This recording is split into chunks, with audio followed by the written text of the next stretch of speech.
আমি doctor Jayanta Chakraborty হোমিওপ্যাথির belladonna মেডিসিনের সম্পর্কে দু চার কথা বলবো।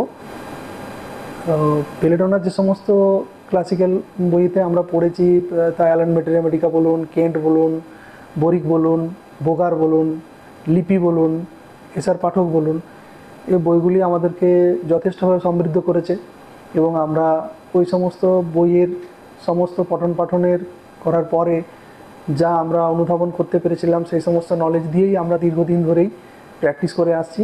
এবং বেলেডোনা আমাদের এমন একটি রেমেডি যে প্রতিটি জীবনের প্রতিটি পদক্ষেপে প্রতিটি মুহূর্তে মনে করায় যে এটি একটি যুগান্তকারী আবিষ্কার। এবং এই আবিষ্কারে সারা বিশ্বের মানুষ, বিশ্বের প্রতিটি কর্নারের মানুষ তাদের জীবদ্দশায় এতবার বেলেডোনা ব্যবহৃত হয়, বিভিন্ন ক্ষেত্রে, বিভিন্ন রোগে, বিভিন্নভাবে, বিভিন্ন অবস্থায় আমরা বেলেডোনাকে স্মরণ করি।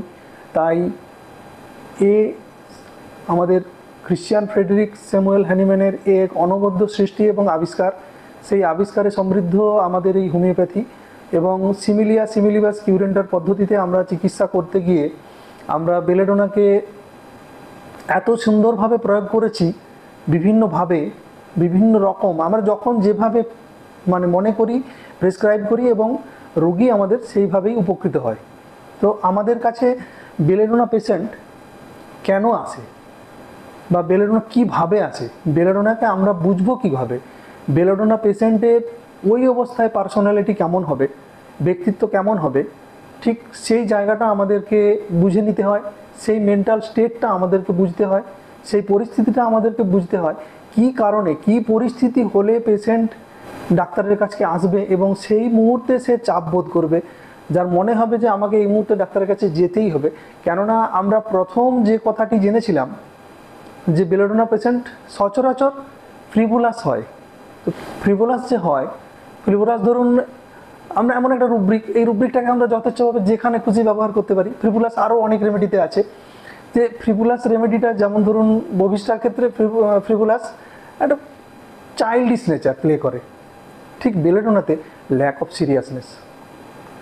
ল্যাক অফ সিরিয়াসনেস মানে রোগ সম্পর্কে তার কোনো অনুভূতি, চেতনা, ডাক্তারখানায় যাওয়ার জন্য যে চাপ বা প্রেশার সেটা ফিল কখনোই করে না, রোগ বলে মনেই করে না এবং এতটা তুচ্ছ জ্ঞান করে এই জিনিসটাকে, রোগটা শরীরের মধ্যে থাকা সত্ত্বেও রোগটাকে তুচ্ছ জ্ঞান করে, সেইভাবে সে ডাক্তারের কাছে আসতেই চায় না। এই ল্যাক অফ সিরিয়াসনেসটাই হলো কিন্তু অরিজিনালি ফ্রিভুলাস নেচার। ফ্রিভুলাস হলো একটি রুব্রিক্স এবং এতটাই ইম্পর্টেন্ট রুব্রিক্স যা বেলেডোনাকে প্রেসক্রাইব করতে প্রভূতপূর্বভাবে হেল্প করে, সহায়তা করে। এবং বেলেডোনা যদি আমরা পরিষ্কারভাবে বুঝতে পারি যে এটাই ফ্রিভুলাস, এই ফ্রিভুলাসের জন্যই কিন্তু বেলেডোনা আসেনি এখন পর্যন্ত, তাহলে কিন্তু বেলেডোনার জন্য ফ্রিভুলাস এক অনবদ্য রুব্রিক্স এবং আমরা এটা দ্বারাই প্রেসক্রিপশন করতে পারি। এই সঙ্গে আমরা যে দুটি রুব্রিকের কথা না বললেই নয় তা হলো নেব এবং ক্রেডুলাস। নেব কি? খুব সহজেই যেটা বিশ্বাস করে নেয়, খুব সহজে বিশ্বাস করে যেটা, যে আমি অমুক জায়গায় ভালো হয়েছি, অমুক ডাক্তারের কাছে ভালো হয়েছি, আপনি ওখানে চলে যান, ওখানে গেলেই আপনার এই রোগটা সেরে যাবে। খুব সহজ কথায় বিশ্বাসী, ইজিলি কনভিন্স হয়ে যায় পেশেন্ট এবং সেখান থেকে একজন মানুষের কাছ থেকে শুনে একজন ডাক্তারের কাছে চলে যাওয়া, মানে তার কোনো কিন্তু প্রিভিয়াস এক্সপিরিয়েন্স নেই, কোনো নলেজ নেই, সে ধরনের ব্যাপারটা থাকে। তো সেইভাবে কিন্তু খুব ইজিলি কনভিন্স হয় নেব। এবং অনেক সময় নেব যে ক্যারেক্টারটা সেক্ষেত্রে কিন্তু ঠকেও যায়, চিটও হয়ে যায়। এবং একবার চিট হলে নেব সে কিন্তু আর চট করে ওইভাবে যেতে চায় না এবং সেক্ষেত্রে সে একটা শিক্ষা নেয়। এটা হলো কিন্তু নেবের অরিজিনাল ক্যারেক্টার, অরিজিনাল পার্সোনালিটি। এবং এইভাবে আমরা বুঝতে পারি যে পেশেন্টটা কিন্তু নেব। কিন্তু যে পেশেন্ট ক্রেডুলাস, তার কাছেও ওই ধরনের কোনো অস্তিত্ব থাকে না, কোনো নলেজ থাকে না, কোনো প্রিভিয়াস জ্ঞান থাকে না, কোনো ওই ধরনের ওই ধরনের জ্ঞানে সমৃদ্ধ নন যে কোন রোগটা গেলে কোথায় সারবে, কিভাবে হবে, কি পদ্ধতি আমি ট্রিটমেন্ট করব, কতদিন ওষুধ খেতে হবে, এই সমস্ত বিষয়ের, এবং কোন বিষয়ের রোগ, কোথাকার রোগ, কোন ডিপার্টমেন্টের ডাক্তারের কাছে যেতে হবে, সেই ধরনের নলেজ সম্পর্কে তার কোনো আইডিয়া থাকে না।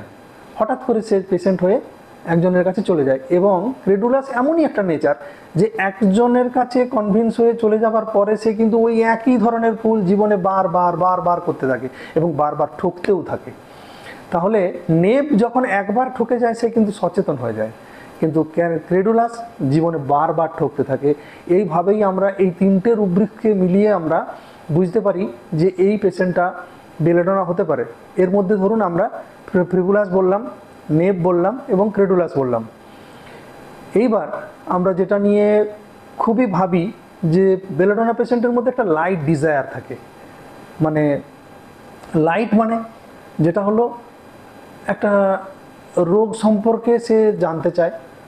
একটা লাইট মানে কি, একটা প্রকাশ, একটা জ্ঞান, একটা রোশনি, একটা ধরুন এনলাইটেন্ড স্টেট, একটা ডার্ক স্টেট থেকে একটা এনলাইটেন্ড স্টেট, যেখানে আমি I can watch it, I can see the phenomena, I can see the object. মানে আমি একটা জিনিসকে দেখতে পাচ্ছি, আমার বোধগম্যতা তার মধ্যে এসেছে, সেই জিনিসটা কি বা কেন হয়েছে, এর পরিণামটা কি, এই সম্পর্কে আমি জানতে চাই বা জানতে পারবো। সেটা হচ্ছে আমাদের একটা light desire. A person or a man have a soul desire. Soul desire that means strong wish, একটা আত্মিক ইচ্ছা, একটা মনের মধ্যে যে প্রচণ্ড চাওয়া, strong desire, strong wish, longing for, a craving for. এই যে আমার দীর্ঘ চাওয়া, যে দীর্ঘ আমাদের যে অনুভূতি হয় যে wish to get it, I want to get it, I have to get it, আমাকে এটা পেতেই হবে। এই যে অন্তরের যে ইচ্ছা, সেটা হলো ডিজায়ার। ডিজায়ার ফর মানে কি, একটা পারপাস, একটা রিজন, এই কারণে আমার এটা চাই। তাহলে যখন আমি রোগে দ্বারা প্রভাবিত হই, একজন রোগী যখন রোগের দ্বারা প্রভাবিত হন, তিনি তখন সেই রোগটা সম্পর্কে জানার জন্য একদম অধীরভাবে মানে বিচলিত হয়ে ওঠেন। এবং তার একটাই রাস্তা, ডাক্তারবাবুকে গিয়ে সমূহ খুলে বলা। আপনি যাতে বলতে পারেন যে আপনি একটু দয়া করে আমার এই টেস্টগুলো একটু করিয়ে দিন, এই রোগটা সম্পর্কে যাতে আমি জানতে পারি এবং কী বা হয়েছে সেটা দেখে তারপরে আপনি ট্রিটমেন্ট করবেন। এই যে রোগটা সম্পর্কে ডাক্তারবাবু এটা কি হয়েছে আমি জানতে চাইছি, দ্যাট মিনস এই যে আমার জানার যে একটা অধীর ইচ্ছা বা অধীর আগ্রহ, এবং কারো কাছ থেকে জেনে সেই অন্ধকার পরিস্থিতিটাকে কাটিয়ে আমার তার মধ্যে লাইটটা ফুটিয়ে দেওয়া এবং একটা লাইট জ্বেলে দেওয়া, সেই অন্ধকারটুকু কাটিয়ে দেওয়া, এটাই কিন্তু লাইট ডিজায়ার। এইবার দেখবেন আরও পেশেন্ট এই ধরনের যে আমাদের কনভারসেশন হয়, সেই সময় দেখবেন হয়তো অনেক সময় এসে ডাক্তারবাবুকে কনভিন্স করানোর চেষ্টা করলেন লাইট যাতে তিনি কিছু টেস্ট লিখে দেন, রোগটা সম্পর্কে জানা যায়। এইবারে যে পরিবেশটা তৈরি হয় রোগ সম্পর্কে, যে আমার মনের মধ্যে একটা ভীতি থাকে, সেই ভীতিটাকে আমি কিভাবে আমার অনুকূলে এবং হালকা করে দেবো, সেই জন্য ওই পরিবেশটাকে হালকা করে দেওয়ার জন্য পেশেন্ট অনেক সময় এই ধরনের কথা বলে থাকে যে ডাক্তারবাবু সেরকমের কিছু জটিল কিছু হয়নি মনে হয় না, এটা ঠিকঠাক হয়তো হয়ে যাবে, আপনি ওষুধ দিয়ে দিন, এটা ছেড়ে যাবে তো। আর সেরকম কিছু মনে হয় জটিল হয়নি, তাহলে এটা কম দিনের ওষুধ খেলেই সেরে যাবে। এই যে ব্যাপারটা, মানে ঠিক একটা জটিল গম্ভীর পরিবেশ তৈরি হয়েছিল, একটা রোগ সম্পর্কে ভীতি তৈরি হয়েছিল, একটা যে কন্ডিশন তৈরি হয়েছিল, সে কয়েকদিন হয়তো মনের মধ্যে একটা বেশ একটা বিষম কষ্টের মধ্যে একটা রোগীর চলছিল। তাহলে সেই পরিবেশটাকে এসে ডাক্তারের কাছে এসে কিছু তথ্য জেনে এবং ডাক্তার পথ্য দিচ্ছে বা মেডিসিন দিচ্ছে, সেটুকু দেখে তার মনের মধ্যে যে একটা আশার পরিবেশ তৈরি হয়, তখন সে নিজেই ব্যাপারটাকে অনেক সময় হালকা করে দেওয়ার চেষ্টা করে। That is also light desire. তাহলে যদি প্রথমটা লাইট ডিজায়ার হয় যে ডাক্তারবাবু আপনি কিছু টেস্ট লিখে দিন, বা এটা করে আমি এটাকে এক্স রে করতে দিন, কি আমাকে ব্লাড টেস্ট করতে দিন, কি আমাকে এটা সিটি স্ক্যান করতে দিন, কি এটাকে আমাকে এমআরআই করতে দিন, বা বর্তমান দিনে যে সমস্ত প্যাথোলজিক্যাল ইনভেস্টিগেশনসগুলো হয়েছে সেগুলো করে আপনি সম্পর্কে এটা জেনে নিন, জেনে তারপরে ওষুধ দিন, দিলে ভালো হয়। তো এই যে রোগ সম্পর্কে জেনে নেওয়ার যে একটা ঐকান্তিক প্রয়াস বা ঐকান্তিক চেষ্টা, এই চেষ্টাটা কিন্তু লাইট ডিজায়ারের পরিচায়ক, এবং লাইট ডিজায়ারের জন্যই কিন্তু বেলেডোনা এটা করে থাকে। এটা যদি 1 নম্বর হয়, তাহলে 2য় নম্বর লাইট ডিজায়ারটা হলো কিন্তু পরিবেশটাকে হালকা করে দেওয়া। এবার 3য় নম্বর লাইট ডিজায়ার যেটা আমরা এটাকে দেখে বুঝতে পারবো, সেটা হলো যে লাইট ডিজায়ার কি, ধরুন ডাক্তারবাবু মেডিসিন দিলেন, দিবার পরে পেশেন্টকে দেওয়া হলো, দেওয়ার পরে যখন বলা হচ্ছে যে এইভাবে ওষুধগুলো আপনি খাবেন, সকালের আপনার এই ওষুধ, বিকালে এই ওষুধ, বা সন্ধ্যেবেলায় এই ওষুধ, 3 দিন খাওয়ার পরে আপনি 2 দিন গ্যাপ রাখবেন, তারপরে ওই ওষুধগুলো আপনি পরপর খেয়ে যাবেন। তো সমস্ত বিষয়টা শুনবার পরে তার যে অ্যাটেন্ডেন্টস তাকে তখন বলছে তুমি শুনে নাও না, তুমি আমাকে ঠিকঠাক বলে দেবে, খাইয়ে দেবে, তাহলেই হবে। মানে আমি নিজে একটুও চাপ নিতে চাইছি না, মাথার মধ্যে আমার চাপ নেওয়ার মতো পরিস্থিতি নেই, আমি একদম অ্যাটলিস্ট কোনোভাবেই এটা নিতে চাই না। That is also the light desire. তাহলে এই তিনটে ভাবের লাইট ডিজায়ারকে we can perceive it, we can feel it, and with the help of light desire we can prescribe belladonna. তাহলে বেলেডোনা দেখুন, বেলেডোনা অনেক বড় মাপের ওষুধ এবং পলিক্রিস্ট ওষুধ একটা, এবং বেলেডোনাকে জীবনে আমরা কতভাবে কত রূপে ব্যবহার করব এবং ততভাবেই বেলেডোনা আমাদেরকে সহযোগিতা করবে। বেলেডোনা আরও একটা খুব জ্বলন্ত রুব্রিক্স যা আমরা সচরাচর দেখতে পাই, তা হলো অ্যান্টিক্সপ্লেইং। অ্যান্টিক্সপ্লেইংটা কি? তা হলো একটা বাচ্চা পেশেন্ট ধরুন চেম্বারে এসেছে, চেম্বারে তার বাবা মা নিয়ে এসছে, তাকে নামানোর পরে ক্লিনিকের মধ্যে ভিতরে আসার পরে বাচ্চা পেশেন্টটি সে বারবার বিভিন্ন রকম আওয়াজ করছে, বিভিন্ন রকমভাবে তাকাচ্ছে, বিভিন্ন রকম হাতের শব্দ করছে, হাততালি দিচ্ছে, হুইসলিং করছে, বিভিন্ন রকমভাবে সে একটা he wanted to draw attention of others. সে কিন্তু অন্যের অ্যাটেনশন ড্র করতে চাইছে, একটা অ্যামেজিং ডিজায়ার, তার একটা বিস্ময়কর যে দৃষ্টিভঙ্গি, সেই দৃষ্টিভঙ্গি দিয়ে সে এমন কিছু নতুন কিছু করতে চাইছে যাকে সে অপরকে আনন্দ দিয়েও নিজের দিকে সে অ্যাটেনশনটা ড্র করাতে পারে। That is the antics playing. এটা আমরা অনেক বাচ্চার মধ্যে পাই, এবং অনেক মানুষও, বয়স্ক মানুষও এই ধরনের অ্যান্টিক্সপ্লেইং করে থাকেন। ওই অ্যান্টিক্সপ্লেইং দেখে কিন্তু আমরা বেলেডোনা প্রেসক্রাইব করতে পারি।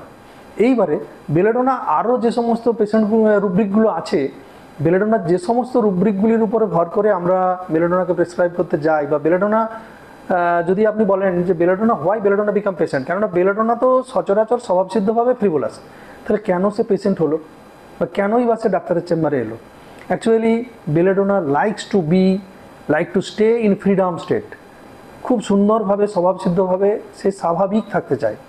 তার স্বাভাবিকতা যখন অবস্ট্রাক্টেড হবে, বাধাপ্রাপ্ত হবে, বাধা হবে, তো যখন স্বাভাবিকতা কেটে যাবে, স্বাভাবিকভাবে তিনি থাকতে পারবেন না, প্রাণোচ্ছলভাবে, প্রাণময়ভাবে, প্রাণবন্তভাবে তিনি থাকতে পারবেন না, তখন তিনি পেশেন্ট হবেন।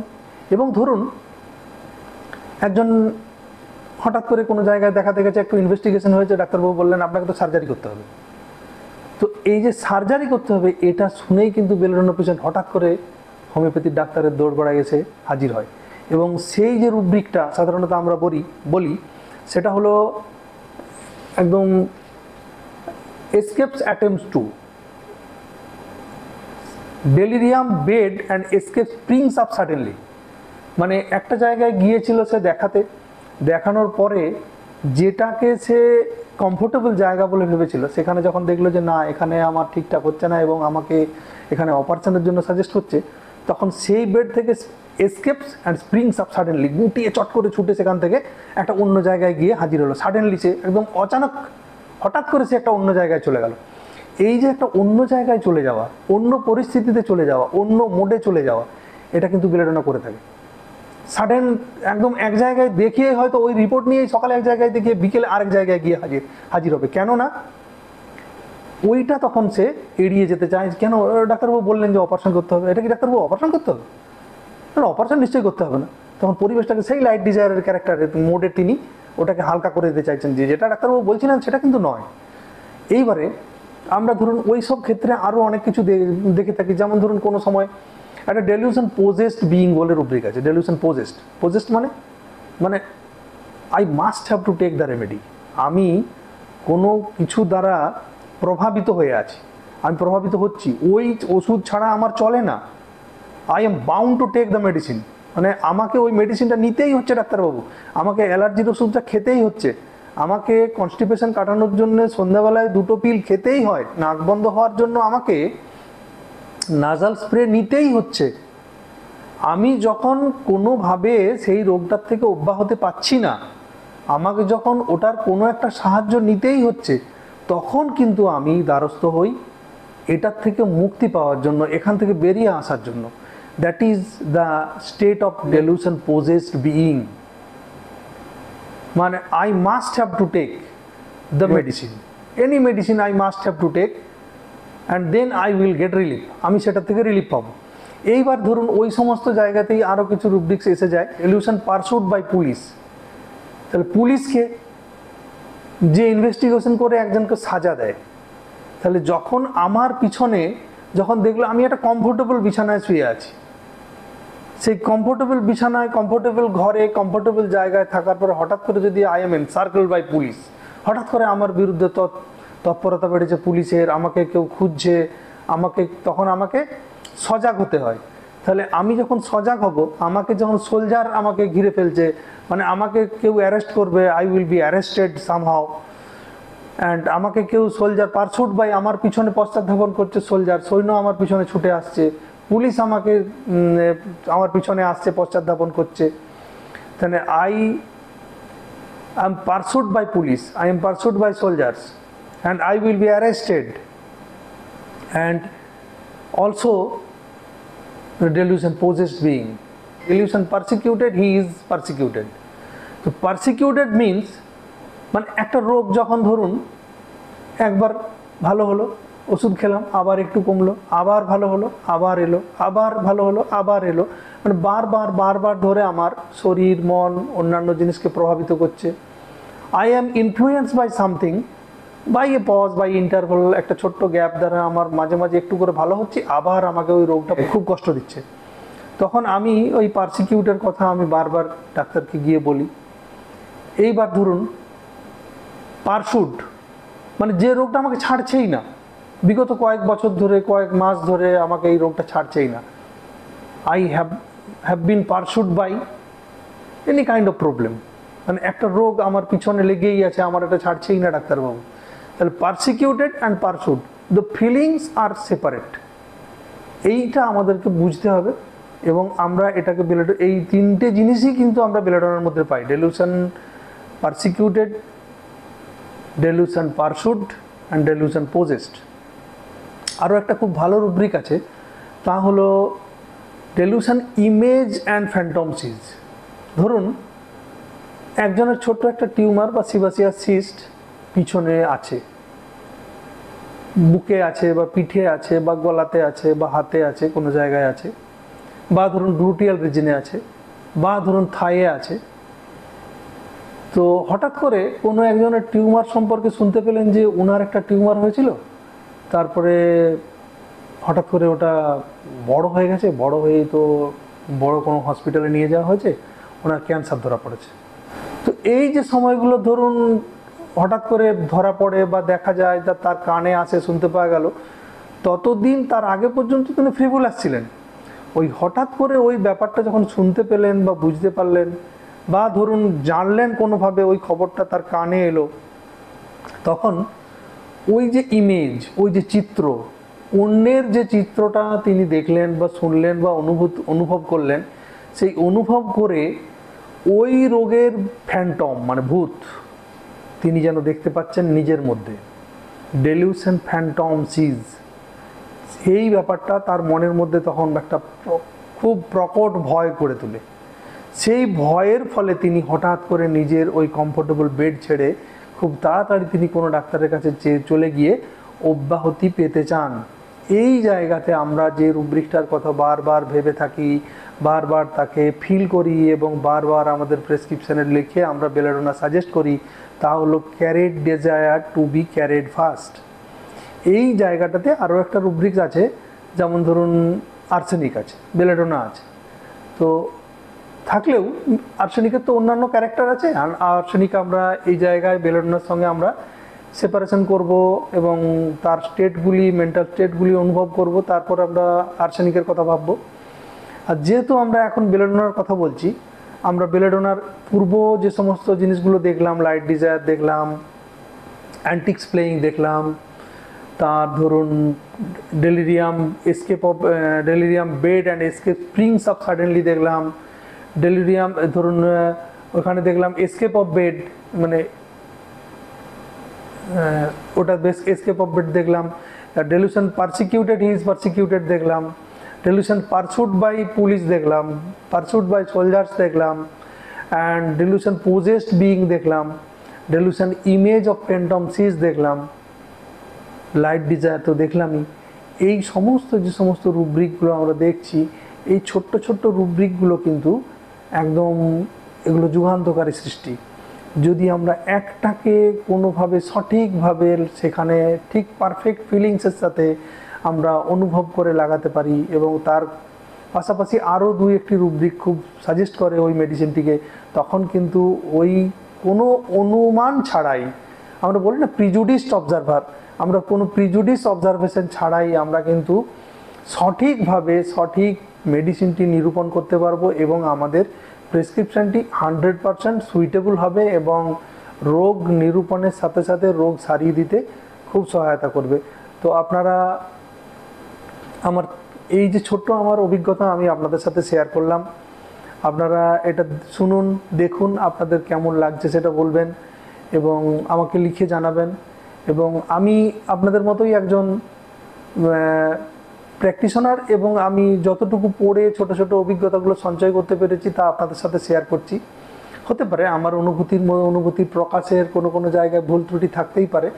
আপনারা যদি এই জ্ঞানে সমৃদ্ধ হন বা এটা নিয়ে আপনারা চলেন, আপনারা আমাকে অবশ্যই সাজেস্ট করবেন এবং তা আমি অবশ্যই সেটা স্বীকার করব। এবং আপনারা আমার চ্যানেলটিকে সাবস্ক্রাইব করুন, দেখুন এবং সাজেস্ট করুন এবং আমিও আপনাদের কাছে কিছু শিখতে চাই সেই আশা রাখি। এবং এটা আমাদের একটা নতুন পথ চলা। আমি চাই আমরা আমাদের নিজেদের মধ্যে শেখার যে পন্থা, শেখার যে পদ্ধতি, হোমিওপ্যাথির যে বিকাশ, হোমিওপ্যাথির যে বিভিন্নভাবে যে আমরা মানুষের হিউম্যান ম্যানকাইন্ডকে সমৃদ্ধ করে তুলতে পারি, তার জন্য আমার একটা অন্যতম প্রয়াস এটা। আমি এটা শুরু করলাম, দীর্ঘদিন ধরে আমি ভাবছি, আমি করে উঠতে পারিনি, কেননা প্র্যাকটিসের মধ্যে ব্যস্ত থাকা, অন্যান্য কাজের মধ্যে ব্যস্ত থাকতে থাকতে এটা কোথায় যেন হারিয়ে যায়, ইচ্ছাটা যেন কোথায় হারিয়ে যায়। যাই হোক, আজ থেকে এটা আমার একটা নতুন ইচ্ছা, আপনারা সহায়তা করুন। নমস্কার, ধন্যবাদ।